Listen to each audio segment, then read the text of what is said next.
Live from New Delhi, you're watching DD India NewsHour, India's voice to the world. I'm Siddharth Bharadwaj. Coming up in the next hour,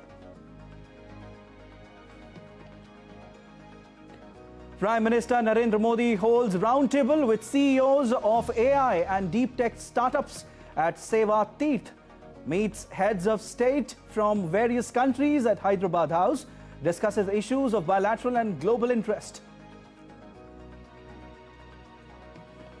Investments totaling to $250 billion in AI infrastructure pledged as state heads of 20 countries, political figures from 45 nations and representatives from over 100 countries attend the India AI Summit.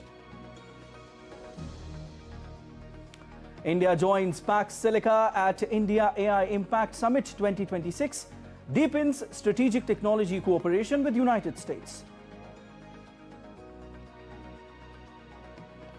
US Supreme Court strikes down President Donald Trump's sweeping global tariffs, his biggest legal defeat since White House return.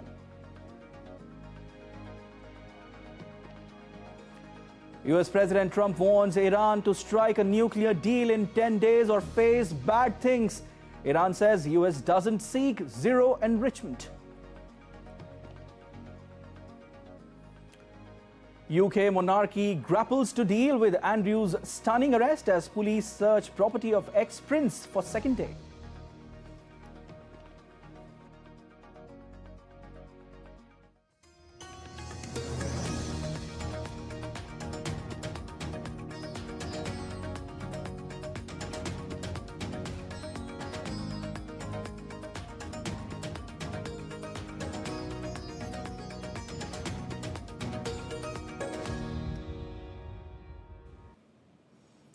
The US Supreme Court ruled on Friday that Donald Trump exceeded his authority in imposing a swath of tariffs that upended global trade, blocking a key tool the president has wielded to impose his economic agenda. The conservative majority High Court ruled 6-3 in the judgment, saying the International Emergency Economic Powers Act does not authorize the president to impose tariffs.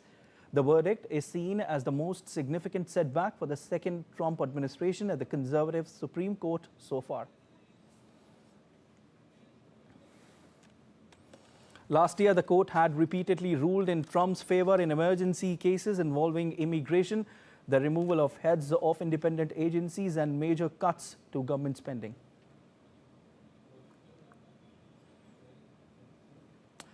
All right, and for more on this, we are joined by Amritpal Singh over phone line. Hi, Amrit. What are you getting on this? Okay, so Siddharth, what has happened is that the U.S. Supreme Court, as you've said in your opening anchor, that has struck down Donald Trump's sweeping tariffs that he pursued under the emergency law that he invoked. The court, in a ruling which was headed by Chief Justice John Roberts, said that the president was not authorized to do that. He said he needs to clear congressional authority to justify his extraordinary assertion of powers to impose tariffs, and he said he cannot. So in a 6-3 ruling, the court pointed that Donald Trump has exceeded his authority. Now, what happens under the U.S. Constitution is that the U.S. Constitution allows, the Congress to do that. It only empowers the U.S. Congress or grants authority to the U.S. Congress and not the president to issue tariffs and taxes, unless it's a case of national emergency. Yeah. So Trump had said that it's a question of national emergency and economic security for the country. So clearly the court did not buy that argument and has upheld the lower court's decision, which was also against Trump. So the Supreme Court has now finally upheld the lower court's judgment and said Donald Trump has exceeded his authority. Now, what that means really is, because there were 12 states and businesses affected by this which had gone to the court. Whatever money in the past since when these tariffs in Texas came into effect, though he hasn't released figures about that. But once those figures are released, which by some estimates are said to be about $175 billion, will have to be returned. One, it means in the immediate context, it means that. Second, it means that he would have to through the Congress to get this approved. Siddharth? Definitely. Amrit, I want to ask you that what could be the global economic impact of this decision by the Supreme Court in your analysis?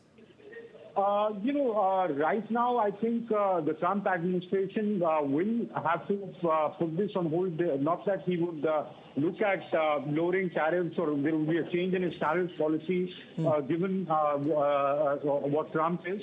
Just that he would have to return U.S. businesses the money tax since this new tariffs came into effect. He could go to the Congress and try his luck there. And if the Congress approves it in his favor, then the tariffs come back. But in the event of the Congress failing him, but the U.S. Congress works on a very different model. They do not necessarily vote on partisan lines. There are many individual members of Congress bring in their own, additions and their own changes, and it's a negotiated settlement that they reach with the administration or the Treasury bench. So, Donald Trump will have to probably go to the Congress to get this approved. So we might see a more complex version of the tariffs and taxes imposed, but I don't think Donald Trump is going to revert back to what was pre-existing to this. Siddharth? Definitely. This is developing. We'll keep taking updates from you on this, Amrit, but we leave it there as of now. Thank you so much for your analysis. India is stepping into the next phase of its AI journey with AI Mission 2.0. Building on the momentum of the India AI Impact Summit, the government is now focusing on advanced foundational models, sovereign compute capacity, and stronger safety frameworks. The message is clear. India aims to lead the future of responsible and high-performance artificial intelligence. Here's more in the report. Artificial intelligence is redefining economies, governance, and societies worldwide, and India is now firmly embedded in that transformation. Launched on February 16, the India AI Impact Summit brought together representatives from nearly 120 countries. Among the prominent attendees were French President Emmanuel Macron and Brazilian President Luiz Inácio Lula da Silva, alongside heads of state and senior delegations from 20 nations. This AI Impact Summit has been a grand success on many fronts. The quality of participation, the quality of dialogue was phenomenal. Honorable Prime Minister Shri Narendra Modi ji's vision of Manav AI, which is AI of the humans, by the humans, for the humans. I think that was very well accepted. The government termed the summit as a major success. As per official records, more than 500,000 people participated in the conference, and the level of discussions was of a very high quality. During the summit, Prime Minister Narendra Modi presented his vision of human AI, which was widely appreciated. Many countries praised India's efforts towards building a responsible and inclusive global AI framework. 70 countries have supported the AI Summit outcome document, and the number is expected to reach 80. During the summit, announcements were made for investments worth $250 billion in AI infrastructure and $25 billion in venture capital funding. As part of the broader roadmap, government would soon begin work on AI Mission 2.0, a next-generation strategy aimed at building advanced foundational AI models, expanding common compute infrastructure, strengthening safety frameworks, and deepening capabilities across the entire AI stack. The mission will focus on developing sovereign, high-performance AI systems while ensuring responsible and ethical deployment. We'll very soon start working on the AI Mission 2.0, which will be definitely bigger than what it was in the AI Mission 1.0. Many of the goals we had set for ourselves in the Mission 1.0 are on the verge of getting completed, and many of them have actually exceeded. So now we have to set bigger goals and achieve them as a part of the AI Mission 2.0. Among 4 global AI conferences held so far, this was the largest in scale and participation. The India AI Impact Summit not only advanced conversations on innovation, but also reinforced ethical and responsible AI governance. Through this initiative, India has projected growing technological confidence and signaled its intent to emerge as a leading voice in shaping the future of artificial intelligence. Bureau Report, Digi India. India has formally joined Pax Silica, the US-led effort on artificial intelligence and supply chain security on the sidelines of the India AI Impact Summit 2026 being held in New Delhi. Pax, which is Latin word for peace, denotes peace, stability and prosperity.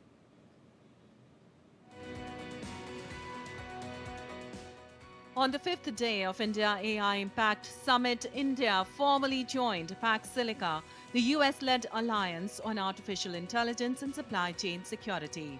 The declaration was signed by Secretary S. Krishnan, US Under-Secretary Jacob Hellberg and US Ambassador to India Sergio Gore.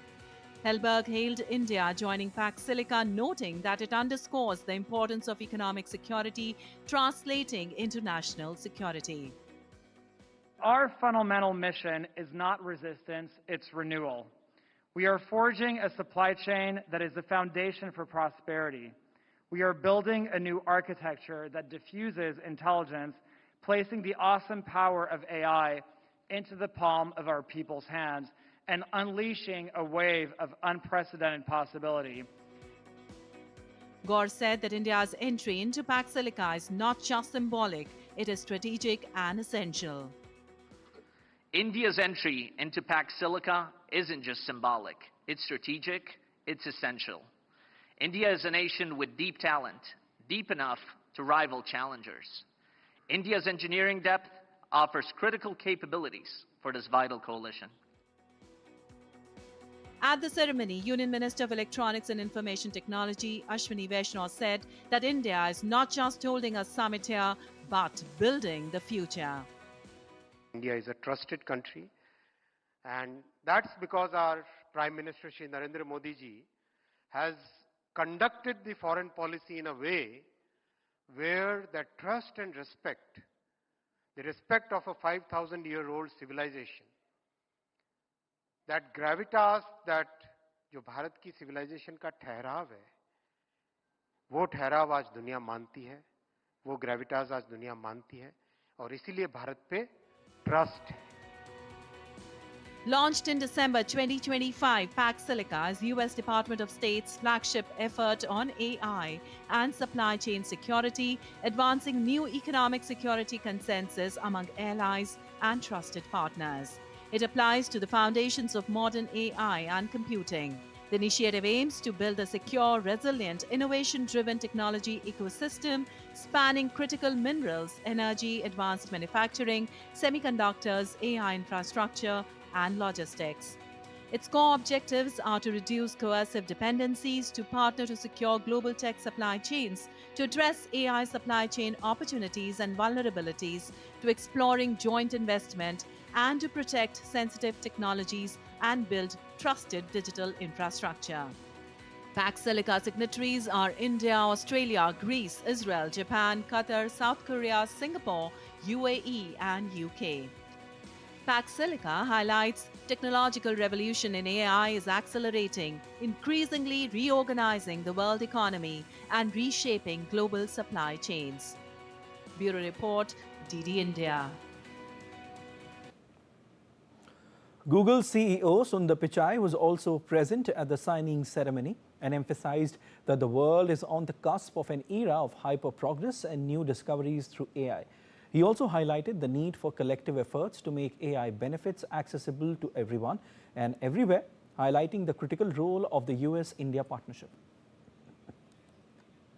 I said we are on the cusp of an era of hyper-progress and new discoveries, but the best outcomes are not guaranteed. We must work together to ensure the benefits of AI are available to everyone and everywhere. The US-India partnership has a critical role to play. Google is proud to serve as a connection point between them, both figuratively and literally. I believe India is going to have an extraordinary trajectory with AI, and we are supporting with a full stack commitment, including products, skilling, and infrastructure. U.S. Under-Secretary of State for Economic Affairs Jacob Hellberg says India brings significant critical minerals refining capacity to the table, driving strong American business presence, and adds that Washington is seeking to complement each other's strengths to deepen mutually beneficial ties and secure resilient supply chains. India brings to the table a lot of refining capacity for critical minerals. It has one of the deepest benches in terms of raw human capital. That's why a lot of American companies already have operations here in different tech hubs across India. And so we're looking for ways that we can actually complement each other's strengths. We're very optimistic about deepening those relationships in ways that are mutually beneficial to secure our supply chains. Earlier in the day, Prime Minister Narendra Modi held a roundtable with CEOs of AI and deep tech startups at Seva Tirth. The startups participating in the roundtable are tackling population-scale challenges across key sectors. In healthcare, they use AI for advanced diagnostics, gene therapy, and efficient patient record management to extend quality care to the last mile. The AI startups praised India's sustained push to strengthen its artificial intelligence ecosystem. They highlighted the sector's rapid expansion and immense untapped potential, noting that the global momentum of AI innovation and deployment is increasingly shifting towards India. PM Modi also had bilateral talks with President and CEO of Qualcomm, Cristiano Amon, on the sidelines of the ongoing AI summit. Qualcomm is among the many tech giants that are participating in India AI Impact Summit.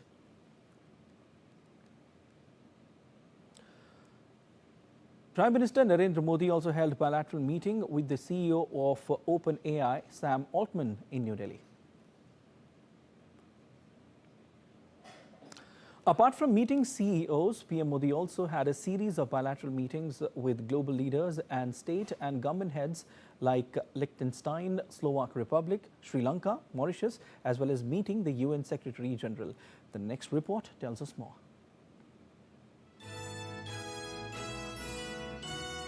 Prime Minister Narendra Modi held a series of high-level bilateral meetings in New Delhi on the sidelines of the India AI Impact Summit 2026.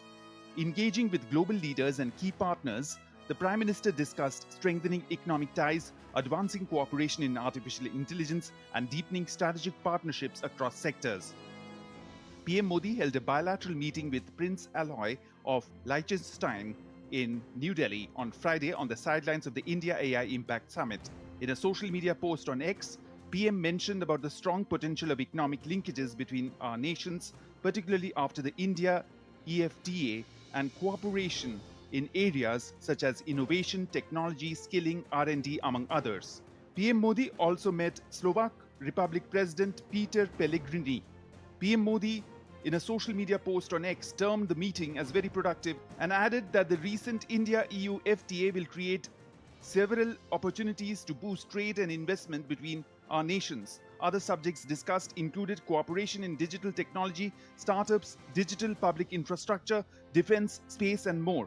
Further, Prime Minister also held bilateral talks with Sri Lankan President Anura Kumara Dissanayake. In a social media post on X, PM Modi termed the interaction as strengthening friendship with a valued neighbor and expressed his happiness at meeting President Dissanayake in Delhi. They also took stock of the progress in India-Sri Lanka relations in recent times and discussed avenues of cooperation in areas such as energy, connectivity, infrastructure, healthcare, skilling, culture, blue economy, and more. Prime Minister Narendra Modi also held bilateral talks with United Nations Secretary General Antonio Guterres on the sidelines of the AI Impact Summit. In a social media post on X, PM said that both of them talked about making AI all-inclusive and how the UN can play a constructive role in this regard. PM reiterated India's support towards any effort aimed at harnessing AI for a better planet. They also exchanged perspectives on UN reforms, especially giving greater voice to the Global South. PM also held a bilateral meeting with Mauritius counterpart Dr. Naveen Chandra Ramgoolam on the sidelines of the India AI Impact Summit. In a social media post on X, PM expressed his delight at meeting Mauritius PM. Both the leaders reaffirmed shared commitment to take enhanced strategic partnership to new heights in AI, technology, culture, and people-to-people ties. PM termed Mauritius as a vital partner in India's Mahasagar vision and that they will continue to work in close cooperation to ensure regional security and prosperity. The high-level meetings on the sidelines of the India AI Impact Summit highlighted India's growing global engagement in technology and innovation. With a focus on inclusive AI and stronger strategic partnerships, India reaffirmed its commitment to collaborative growth and shared prosperity. Bureau Report, DD India. Data privacy concern in an AI-driven world is very important. Consumers are increasingly concerned about being hacked and tracked through their smart devices. But India's Digi Yatra app works differently. It provides seamless airport experience using facial recognition. Moreover, users' biometric data is deleted within 24 hours of flight departure, says Siddharth Sharma, Chief Information and Innovation Technology Officer behind the app. DD India's Tanvi Taneja reports.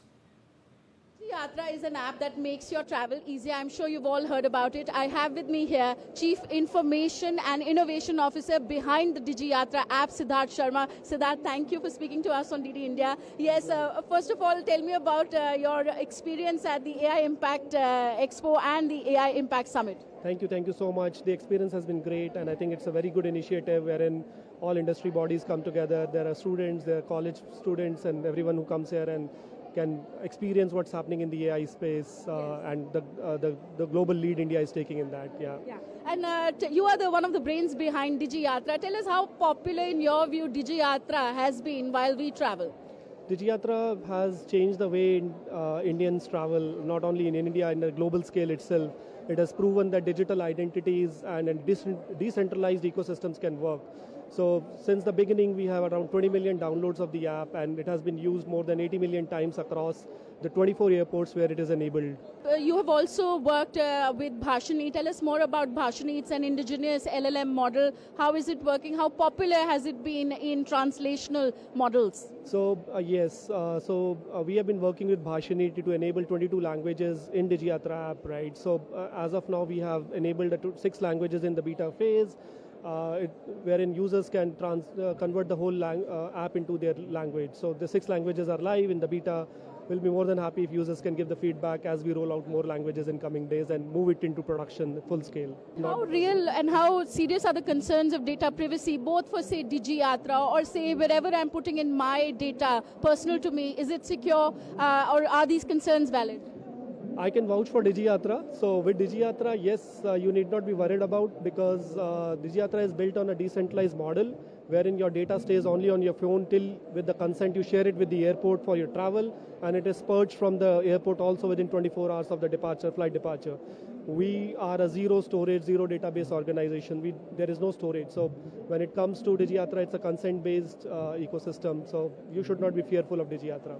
Okay, you should not be fearful of Digi Yatra. Your content, your data will be purged within 24 hours of the travel. Well, those words are coming from Siddharth Sharma with camera person Sunil Kumar. This is Tanvi Taneja for DD India. Dr. Chinmay Pandya, chairperson of South Asian Institute of Peace and Reconciliation, hailed the India AI Impact Summit, terming it as a central platform for showcasing domestic technological advancements and fostering international collaboration. आज के समय की सबसे महत्वपूर्ण technology और तकनीकी AI है। इसमें कोई शंका नहीं कि एआई के आ जाने के बाद से बहुत सारी चीज़ें बेहतर हुई, एक्सेसिबिलिटी बढ़ी, हेल्थ, एजुकेशन, गवर्नेंस, यहाँ तक कि वॉरफेयर। अब आज के तारीख में मानवीय सभ्यता का ऐसा कोई आयाम अछूता नहीं रह गया है जिस पर एआई के पदचिन्ह न पड़े। पर ऐसी स्थिति में हम लोग गीता में बोलते हैं, धूमे न वहति अग्नि यथा दर्शो मलेन च। Tensions between the United States and Iran are escalating rapidly after US President Donald Trump issued a 10-day ultimatum to Tehran to strike what he called a meaningful nuclear deal. Iran has ruled out suspending uranium enrichment, while Israel has also issued strong warnings. DD India's Nishchoy Roy brings us more.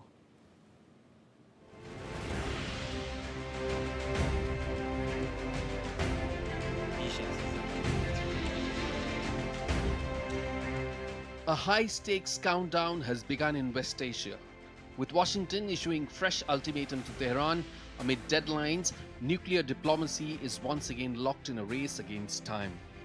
US President Donald Trump has set a 10-day deadline for Tehran to reach what he described as a serious and meaningful agreement with Washington, warning that failure to do so would trigger unspecified but severe consequences.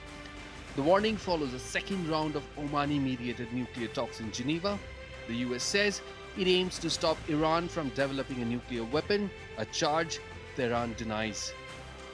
Well, we're going to make a deal, or we're going to get a deal one way or the other. We're either going to get a deal or it's going to be unfortunate for them. I would think that would be enough time, 10, 15 days, pretty much maximum. Meanwhile, Iran says sanctions relief remains central to any agreement and insists its nuclear program is for peaceful purposes. Foreign Minister Abbas Araghchi said Washington did not demand zero uranium enrichment in Geneva, and Tehran did not offer to suspend enrichment. In a powerful show of strategic power play, Iran conducted joint naval exercises with Russia in the Sea of Oman and the northern Indian Ocean, a move widely interpreted as a demonstration of military coordination amid rising tensions. Israeli Prime Minister Benjamin Netanyahu, meanwhile, issued a stern warning stating that any Iranian attack on Israel would invite a response they cannot even imagine.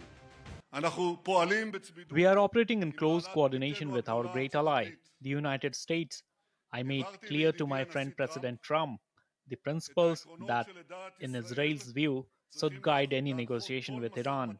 We are prepared for any scenario, and one thing is certain: if the Ayatollahs make the mistake and attack us, they will experience a response they cannot even imagine. In a letter to UN Chief Antonio Guterres, Tehran said it would not start a war but would respond decisively to any aggression. At the center of the storm stands Iran's supreme leader, Ali Khamenei, facing what many analysts describe as the gravest test in his 3-decade rule, balancing diplomacy, deterrence, and domestic pressures while navigating the threat of potential American airstrikes. Ms. Choi Roy for DD India.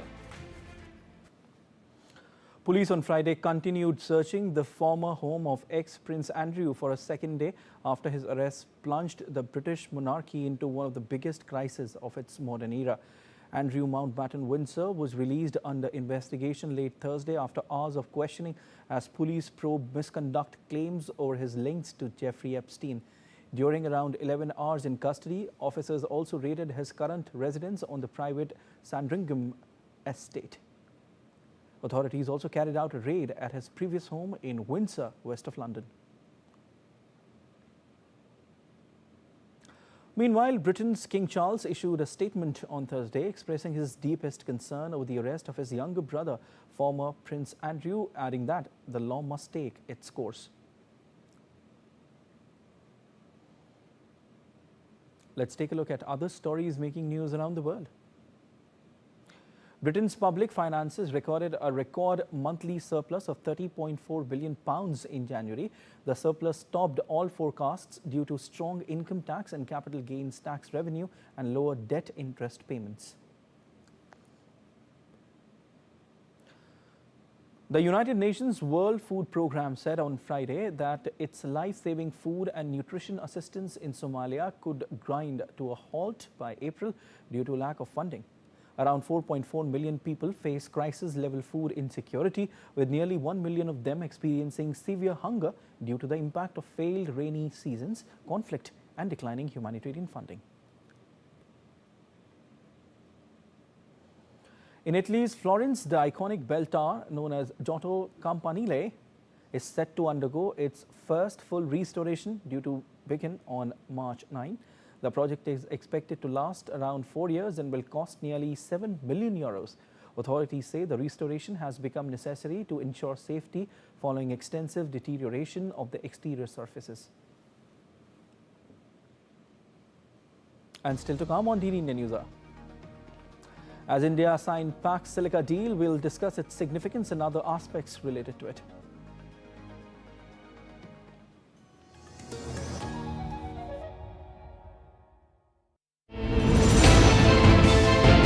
geopolitics and trade deals. Economic challenges amid development. Hard work and the path to prosperity. It's the economy always. Between walkers, money is what money does and says. Supply creates its own demand. Between the bulls pulls and bears tears. When supply chains globalization and India rises to the podium. We'll get you centered with the economic brief at 8 p.m. every Thursday on DD India.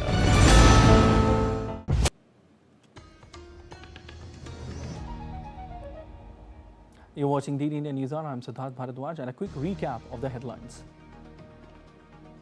Prime Minister Narendra Modi holds a roundtable with CEOs of AI and deep tech startups at Sewatirth, meets heads of state from various countries at Hyderabad House, discusses issues of bilateral and global interest.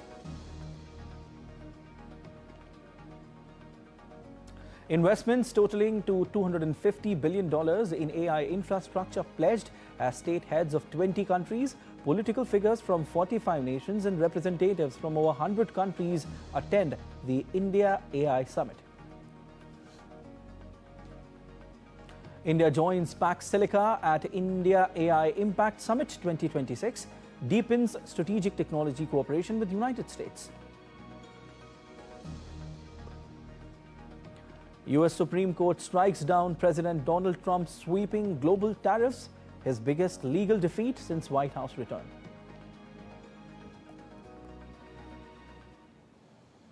India formally joined the Pax Silica coalition at the India AI Impact Summit 2026. It marks a significant milestone in strengthening of strategic technology and supply chain cooperation between India and the United States. To talk more on this, I've been joined by Mr. N.M. Anup Krishnan. He is Associate Professor at IIT Delhi. Sir, a very warm welcome to DD India NewsHour.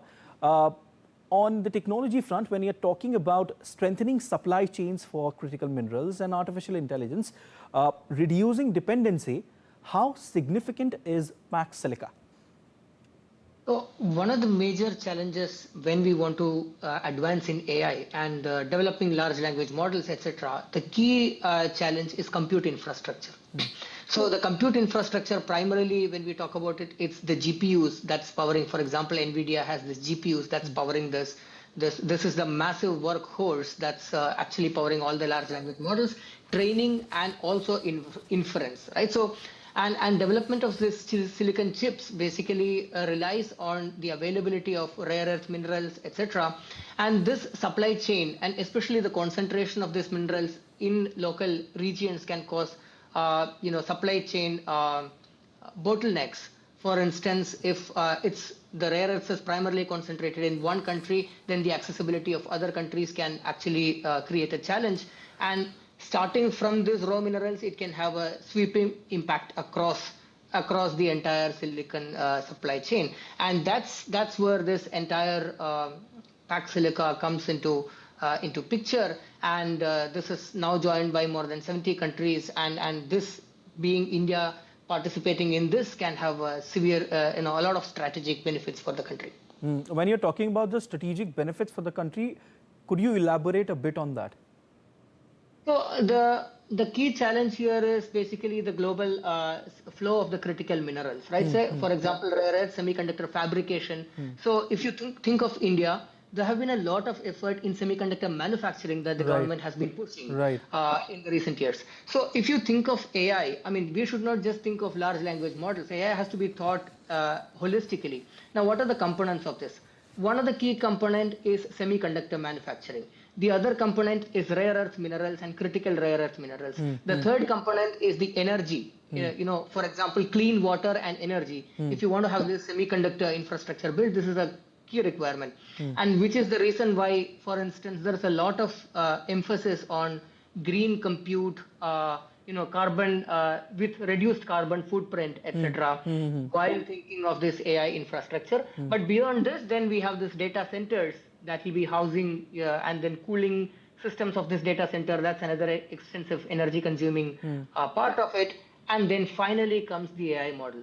So when we think of AI infrastructure, we should start all the way from critical minerals, semiconductor manufacturing to data centers and finally AI models. And this is the idea of Pax Silica, that you think of it essentially from an end-to-end perspective and make sure that this is accessible for, entire supply chain is accessible for advanced computing. Okay. What are your thoughts as far as reducing dependency on other countries are concerned? I mean, I'm not talking about the countries who are there in the Pax Silica.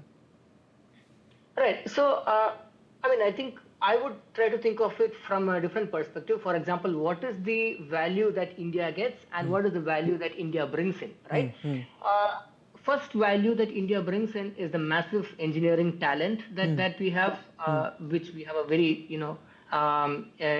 enthusiastic youth population. And of course, a market as well, a big market. Absolutely. But beyond that, from a raw material perspective, we have something like, more than 8 million tons of rare earth reserves in the country, which needs to be used. So, for example, if you look at funding agencies such as Anusandhan National Research Foundation and even Niti Aayog, they have identified that, extracting this critical rare earth minerals and making it accessible is going to be one of the key areas that India can benefit from by focusing on it. So these are some of the strategic advantages that we have being in this, and then of course the benefit comes automatically when we are part of this consortium. Now, with India joining Pax Silica, what does it tell about the country's long-term vision of strengthening its semiconductor ecosystem, championing artificial intelligence domain as well? Right. So I think this is very much in line with what we have been seeing. There are multiple moves that are happening at multiple places. For example, India AI Impact Summit clearly sends a message that we are in this and we are in this for long term. Yeah. Right? I mean, this is just the first of many things to come. We have been pushing the National Semiconductor Mission for quite some time, both from a research perspective and also from a translational industry perspective. We have been pushing the National Quantum Mission, which is looking at quantum computing and quantum machine intelligence and quantum systems. We have been pushing rare earth minerals. So looking at this holistically, we can very clearly see that India is in this with a very, very long-term vision of playing a key role in AI. So we are looking at the raw materials. We are looking at indigenously developing the capabilities to have the semiconductor manufacturing. We are looking at having indigenous models, right? For example, companies like Sarvam is building indigenous models. Bharat Gen is another one that's building indigenous models for tackling problems of India and for India, and thereby contributing to the world. So India is really taking a long-term vision here to be at the forefront of AI. And as a joke, we keep saying that several countries, we missed the bus of this, we missed the bus of that, etc. But India is very clear that we don't want to miss the bus of AI revolution, and we want to be at the forefront. But actually, we are championing the sector. The fact that we are organizing India AI Impact Summit 2026, and this summit is being organized on such a vast scale that everyone is hailing the summit. Global leaders are hailing the summit, and the visionary leadership, of course, of Prime Minister Narendra Modi. Okay, the fact that Pax Silica, with India joining Pax Silica, it also opens doors for the big companies who are willing to invest in the field of semiconductor and artificial intelligence. How do you analyze the economic impact of that? I mean, with India AI Impact Summit, we can already very clearly see the economic impact. So for example, if you look at just yesterday and today, we have had a clear investment of secured investments of something close to 250 billion USD. This is infrastructure-linked investments. With Abu Dhabi, G42 and Cerebras, India is planning to really come with a exascale compute system. This is again a new development that's been happening in the country. So for example, India has Airavat, which is by CDAC, and several other compute systems which are petaflops, few petaflops, 500 petaflops, etc. But India is thinking of exascale computing, which is really at the forefront of AI, even in terms of compute. And if you look at sectorial gains, we can very clearly see that this will bring in sectorial gains in a lot of sectors, including healthcare, agriculture, and of course already there has been clear evidence. For example, there is recent IMF reports which have said that sectors like writing and consulting, software development, customer service, etc. have had a major impact with AI. So if you look at it from a holistic perspective, having this semiconductor manufacturing in India and having such hardware facilities being built in India will actually bring in a lot of job opportunities. So we're talking about losing jobs, but we are also seeing that jobs are not being lost. Basically, they're being displaced from one to the other, right? We are at the same time creating a lot more new job opportunities with such investments. Right. According to you, how much importance India holds when it comes to Pax Silica coalition, given the fact that it has one of the largest reserves of rare earth elements? So India holds, I think this is truly I would say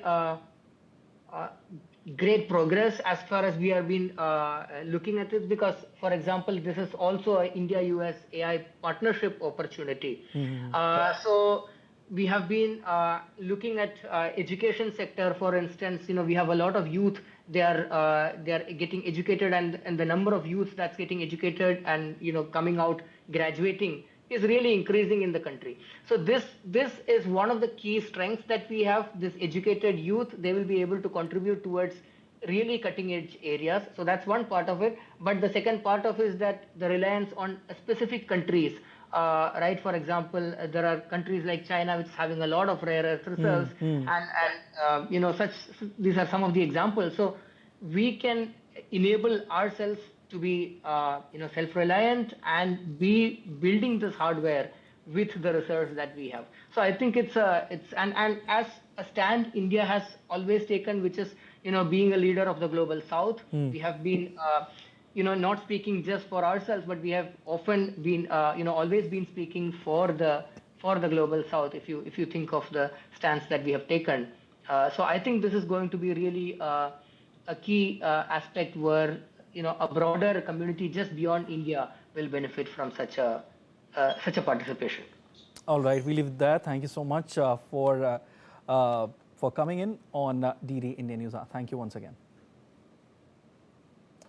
Blockchain for Impact, or BFI, a philanthropic funding organization, is trying to advance biomedical research and innovation in India. Partnering with over 15 medical institutions and ecosystem partners, BFI uses blockchain technology to drive social and developmental change. DD India's Tanvi Taneja spoke to Dr. Gaurav Singh, CEO, Blockchain for Impact. I have with me the CEO, Mr. Gaurav Singh of BFI. BFI stands for Blockchain for Impact. It's a philanthropy organization working on advancing biomedical research in the country, and also working in advancing AI in the country. Hi Gaurav, thank you for talking to DD India. Tell us more about BFI. How is it venturing into biomedical research and innovation? So we are Blockchain for Impact. We commenced during 2021 when second wave of COVID was at its peak, and there was a lot of death and disability in India. So our founder, Mr. Sandeep Nailwal, put out an open call to whole of the world, and he's a very prominent name in the blockchain industry. So many people donated. Notable were Vitalik Buterin, Ethereum founder, and many others like Brett Lee, Pat Cummins, and the donors came from all over the world to support us. At that point of time, we were able to raise a substantial amount of money, out of which we then started doing relief work.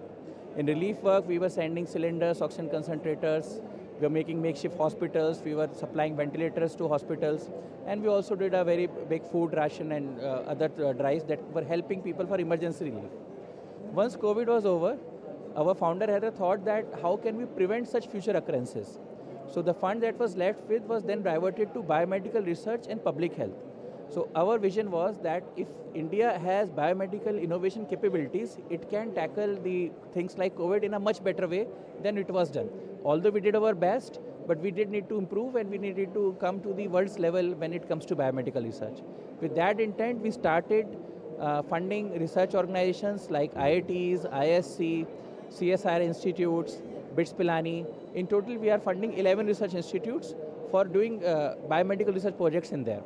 Plus, we are supporting many incubators that are handling medtech startups. Like Knowledge Park is there in Hyderabad, Venture Center is there in Pune, then FITT in IIT Delhi. Like this, we are supporting 7 incubators throughout country, where we are providing Kickstarter grants and fellowships to startups itself. In addition to this, we are also creating a network of medical colleges where we are supporting not just research but also establishment of incubation centers. How do you see AI's impact in healthcare in say 5 or 10 years down the line? Yeah, interestingly, most of the products that we are seeing has an AI component now. AI has become a buzzword, but also an essentiality for healthcare devices now.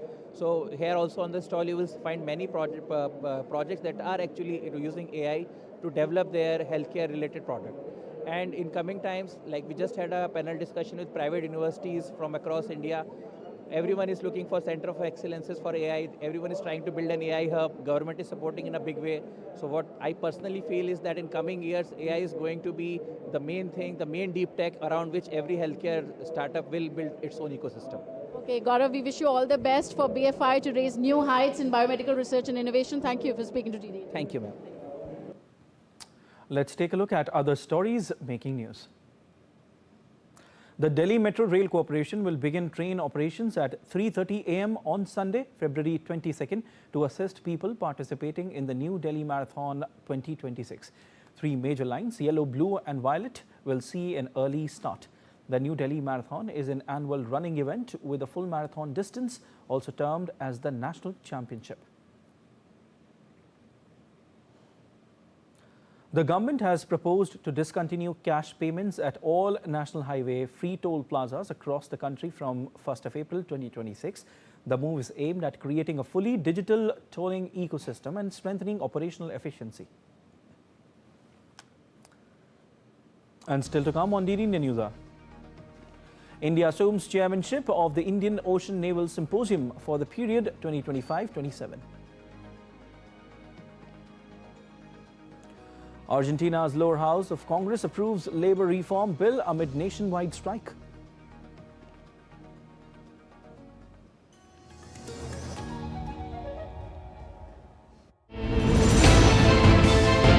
Geopolitics and trade deals.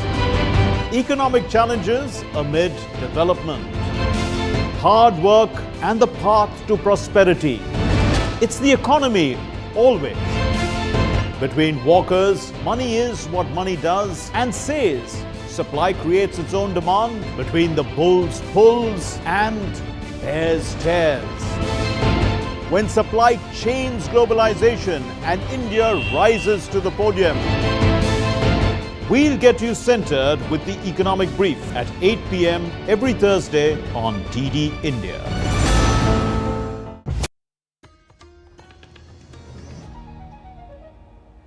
You're watching DD NewsHour. I am Siddharth Bharadwaj.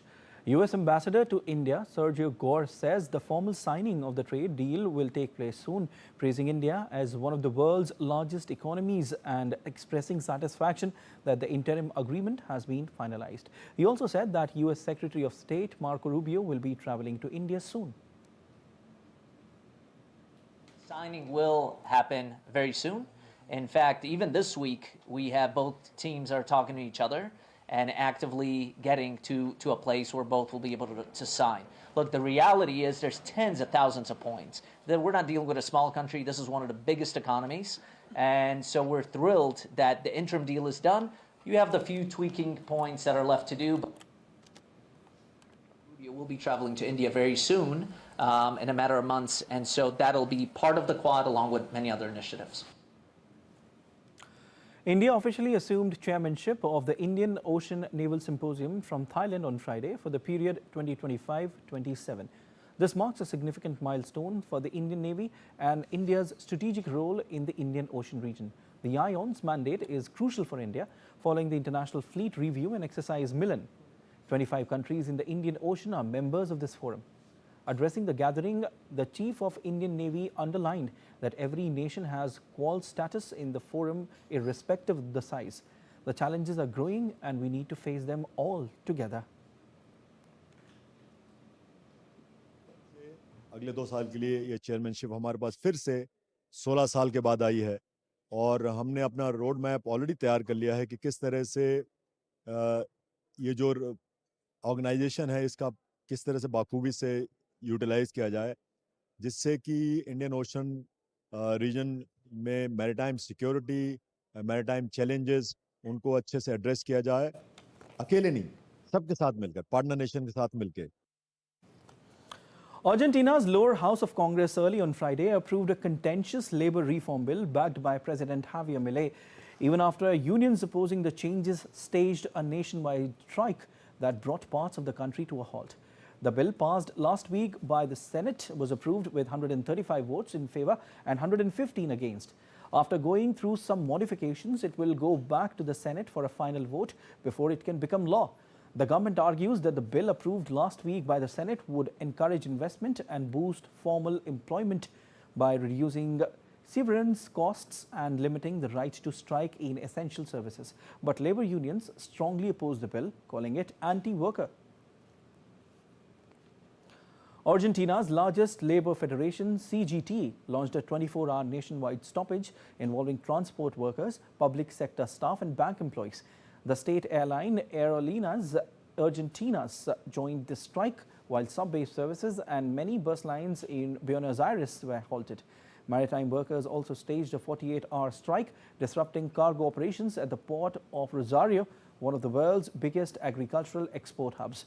Protests turned tense outside the Congress as security forces used tear gas and water cannons to disperse demonstrators. Abu Dhabi technology group G42 and AI chip maker Cerebras have announced plans to establish a national-scale AI supercomputer in India with a peak compute capacity of 8 exaflops. The system will be built in partnership with the Mohammed bin Zayed University of Artificial Intelligence and India's Center for Development of Advanced Computing.